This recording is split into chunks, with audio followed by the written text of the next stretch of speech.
Hi, welcome. Tara's to you. This is 11 a.m., Monday, the 6th of July, 2026. Do you have anything to take notes? I may say something interesting. As normal, I haven't really prepared anything, though a few minutes ago I was scrolling. I was actually looking at a few different posters, and I noticed one that just jumped out at the time, and that was one saying, "Is something stealing God's place in your life?" And I thought, look, it's similar to another one that was talking about sins. So I thought I'd go look for the other one. But instead of finding the other one, I found a different version of that one. And it's modern idols. Are they stealing God's place? Well, is something taking God's place in your life? I'll just mention what we've got here: money, success, power, fame, entertainment. And on entertainment, and the next one's technology. So on those, social media obsession, relationships, self, work, beauty, pleasure, knowledge, sports, food, tradition, government, trusting rulers over God, religion, ritual without relationship, and comfort. They could all steal God's place in your heart. What is it that takes the majority of your time, the majority of your thought, the majority of your life, when not confined to strict work behaviour? Now, when I say strict work behaviour, if you're a police officer, you can't pull somebody over and say, "I'm going to book you for speeding. By the way, can I tell you about God while I write up the ticket?" They can't do that. They're restricted to think on the job and not think about God. Whereas I like to use the checkout operator quite often. Somebody just at a supermarket uh, scanning items, beep, beep, beep, and they could be thinking about God while they're doing that. So unless you are in a situation that directs your thought away from God and you must maintain that particular role, then do you think on God often? The majority of the time rather than the minority of the time? Are you talking about God often, the majority of conversations, rather than the minority? Who do you talk with? The same people all the time? You just have this group of friends and all you do is talk about either godly things or other things. If you're in a bunch of Christians, it could be talking about godly things often. Or if they're worldly people you associate with, it's not likely you're talking about God. Even if it's a bunch of Christians and you're talking about godly things, what about the lost? Are we called to stick in a Christian community and only in that Christian community, like a convent or a monastery? Nuns in a convent and monks in a monastery ought to be getting out and telling people about God. After all, to be a disciple of Christ means you do what he did. You do what he said. Now, what did he do? Mark 1:38, he said, "I came to preach the gospel."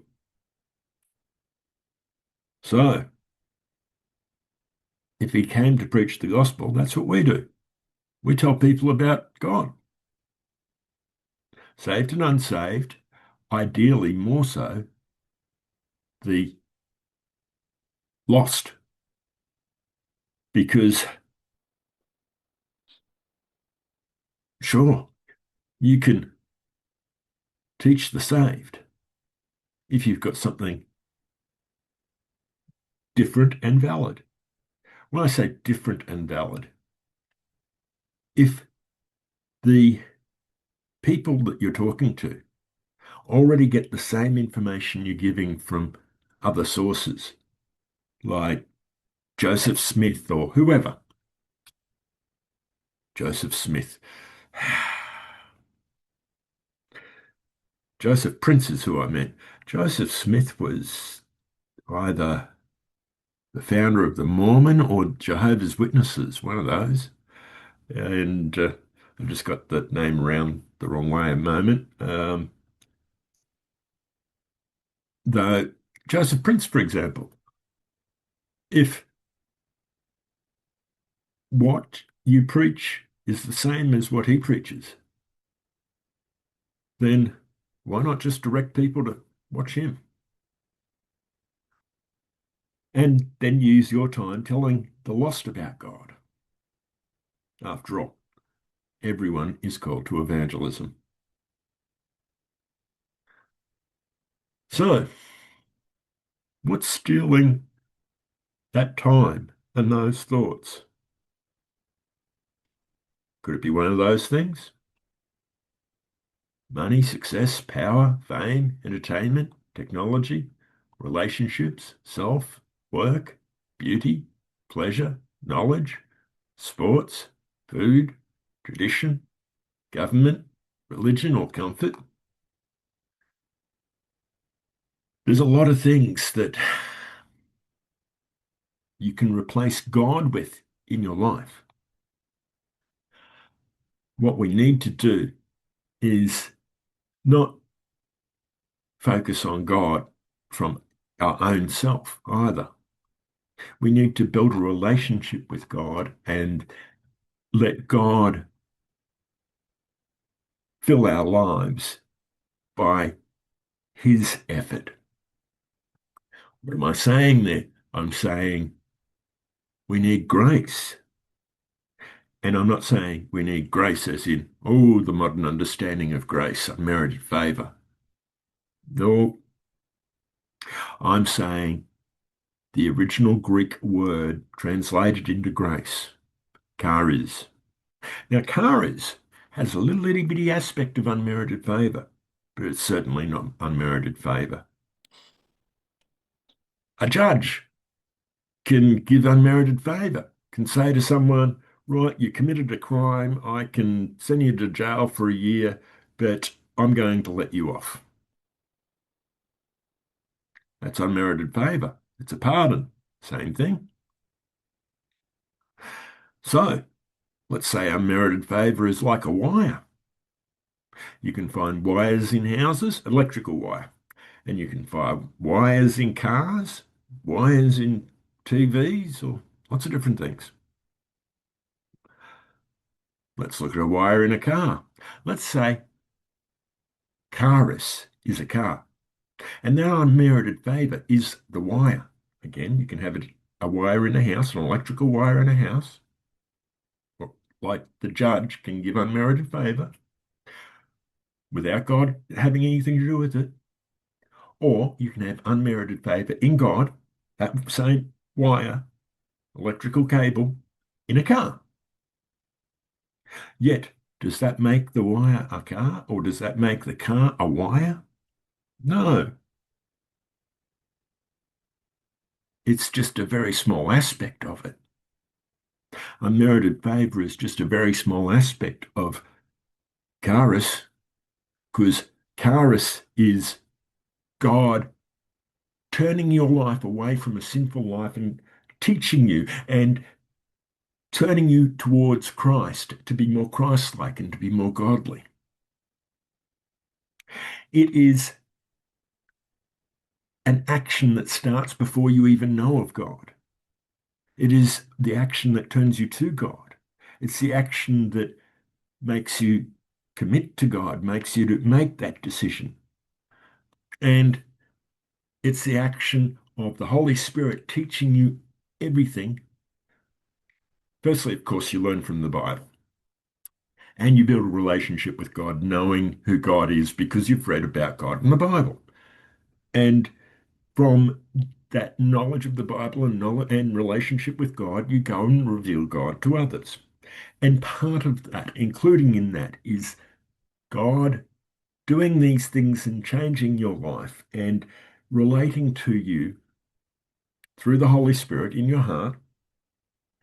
And the production of that can be seen in the fruits of the Spirit: love, joy, peace, patience, kindness, goodness, faithfulness, gentleness, self-control, and other things like having purpose in your life, having wisdom, and so on. So, what's in your life? What's in your heart?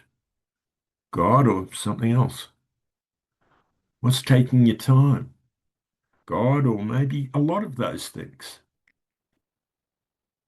There's another one that I thought I'd have a quick look for that talks about swap out your sin, where pride becomes humility, lust becomes chastity, envy becomes kindness, gluttony becomes temperance, sloth becomes diligence, anger becomes meekness, and greed becomes generosity. These are the opposites. Yet, what do we notice about all those things? There's one thing that ties absolutely everything together. Pride and humility are both you, yourself, in your heart. Lust and chastity is something about you in your heart. Envy and kindness, it's about you. Gluttony and temperance, your desires. Sloth and diligence, your desires. Anger and meekness. How you react is anger or meekness by what's in your heart. Greed and generosity, the things in your heart. And those things stealing God's place in your life are exactly the same. They are all things about what's in your heart, what you desire, what you prize, what you value. Money, what's what you want. If you want money, success, that's a desire. Power, a desire. Fame, a desire. Entertainment and technology and social media obsession. It's a desire to be entertained or to make yourself happy. Relationships, you want something out of it. You want somebody to make you feel good. Self, there's nothing to expand on there. Work, well, some people don't even really like their work, but others are just work conscious. Oh, yeah, got to run this business, especially business people. I'm going to think about business even when I'm not in business. Beauty. Well, it doesn't have to take up your heart or your mind at all. The fact that you want to look good is so you can be more attractive than you are and people can think better of you. You. Pleasure. Well, I want to be entertained. Self. Knowledge. Well, what are you seeking it for? To be honored as an intelligent person? That's self. To teach people godly things? To know about how to express God to the lost? Well, that kind of knowledge is a different kind of knowledge and it's well worth having. But just to know a lot of stuff, I used to love knowing a lot of stuff. Did I have an ego out of it? No, I just had this craving to learn more.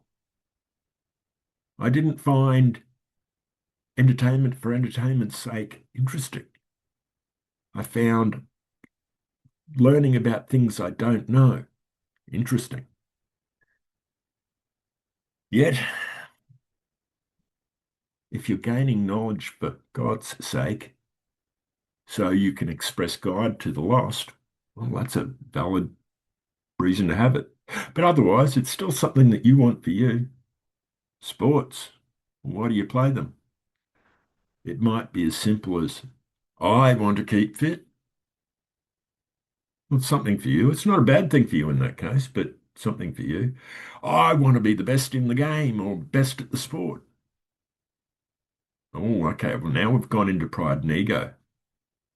All about you.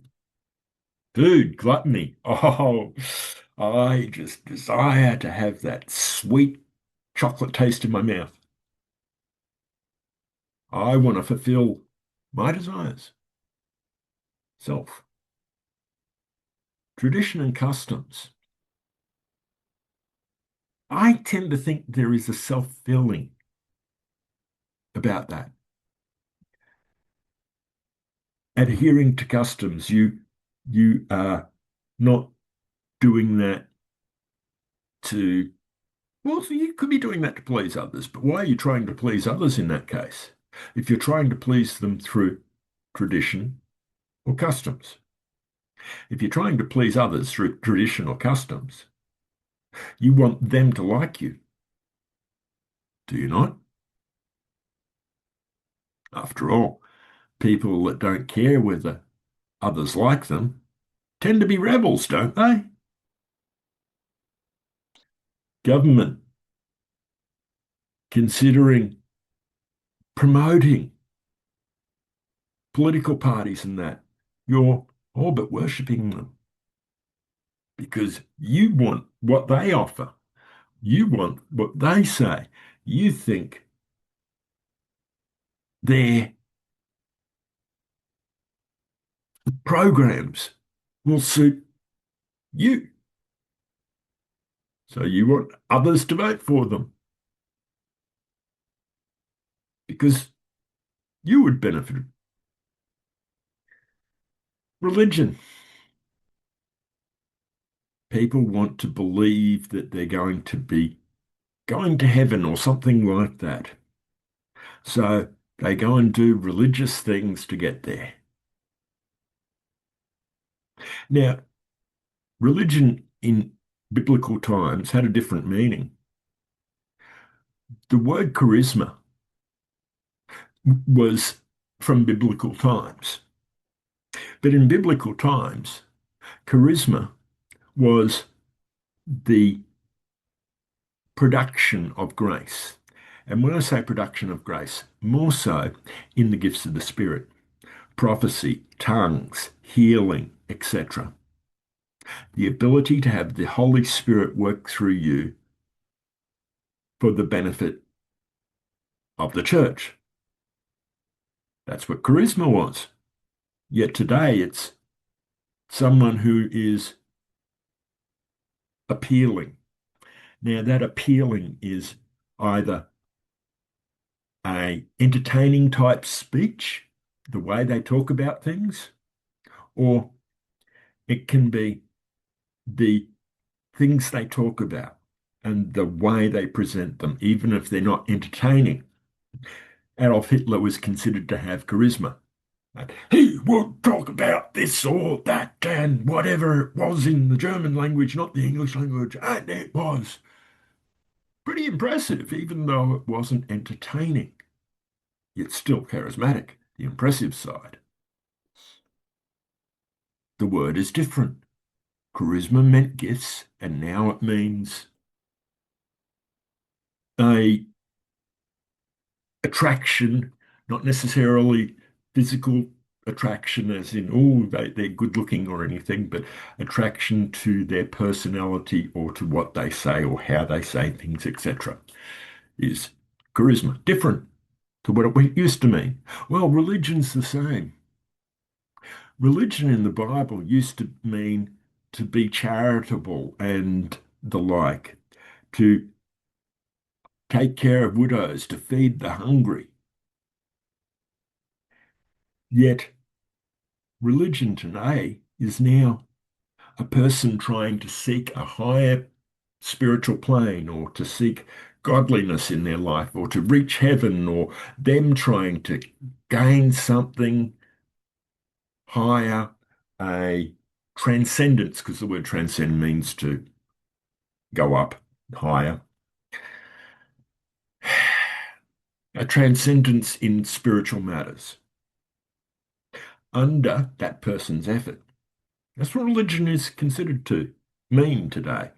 Other than that, it can also be the thing that you turn to in your time of need. Yet relationship and religion are two different things, aren't they? Is your relationship with your partner, if you have one, a religion? No. Your family, your children, your parents, whatever you may have, is that religion? No, it's relationship. God seeks relationship, not religion. In the Garden of Eden, before the fall of man, before sin came into the world, God would come down to the Garden of Eden and say, right, Adam, now you must worship me. Now you must go through these religious rites and, uh, sorry, no, that's wrong. Didn't happen. There was no religious act at all. God would walk with Adam in the garden in fellowship with him, relationship. God created man for relationship, not religion. Sure, worship does come in there somewhat. It's part of that relationship, but it's not the whole relationship. Worship without the communication with God through charis, through the Holy Spirit, etc., in that relationship is of no use because that would be a person trying to get to a higher spiritual plane by their own effort. And the moment you try and do that, you're saying your effort is good enough to do it, in which you're saying your effort is superior to what God can do because it requires your effort. And when you extrapolate and go further, that means you're saying, I am the powerful one, God is not. I have the power to raise myself up, and therefore I am God. The other option is to trust God to build that relationship with you, etc. And comfort was the last one. Isn't comfort about me? Isn't comfort about the self? Can we have a desire for comfort over a desire for God and godliness and stepping out in God? Oh, absolutely. The reason everyone doesn't really step out in God is it's uncomfortable. It's the main reason. It's the most common reason. And straight out, I don't know anyone who is constantly stepping out in God, who is constantly turning every conversation that they're ever in to God and godliness. I haven't met the person that does that yet. I'm encouraging you to. I'm encouraging everyone I can to step into that place because if that's why Christ came, And again, Mark 138. Let's go into the neighboring towns so I can preach there also, because that is why I came. He came to preach the gospel. To who? To everyone. He went to get water at a well, and what's he do? There's a woman, so he starts talking about rivers of living water and what's happened in her life and starts to present God to her. Just when acquiring water, natural thing to do, go get some water. Well, let's talk about God. Any conversation, any time. I don't know of any time where he didn't. So if he was constantly about God and we are becoming Christ-like, then we should be getting to a point where all we talk about is God and godly things, or it's all we want to talk about. Okay, I've talked enough, I think, so I'll start to wrap up now. As always, start rating these messages. Give them a rating out of 10. If they're good messages, give them a high rating. Poor messages, give them a low rating. The reason I ask you to do that is so people can come along and see the highly rated ones and watch those ones.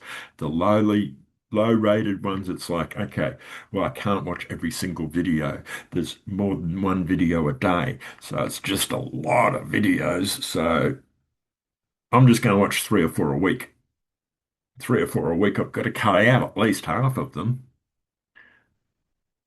Which ones do I cut out? The ones that are under 5.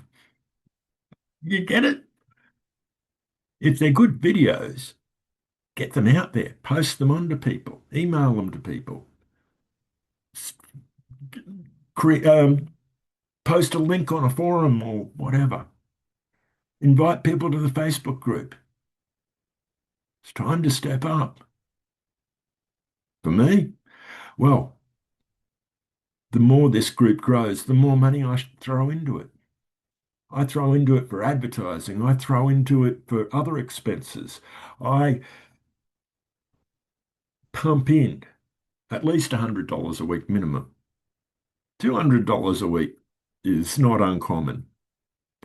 What's my income? My income is $600 a week. So that's nearly 30% of my week income at times. It's always over 10. Doesn't matter. Look, I'm not going to talk about me and money because all I'm saying is it's not as if I'm getting anything from this. Why do I want it to grow? Because I believe some of these things I talk about are highly valid for people growing in God and expressing God to the lost. I believe in what I say. I believe it's from God.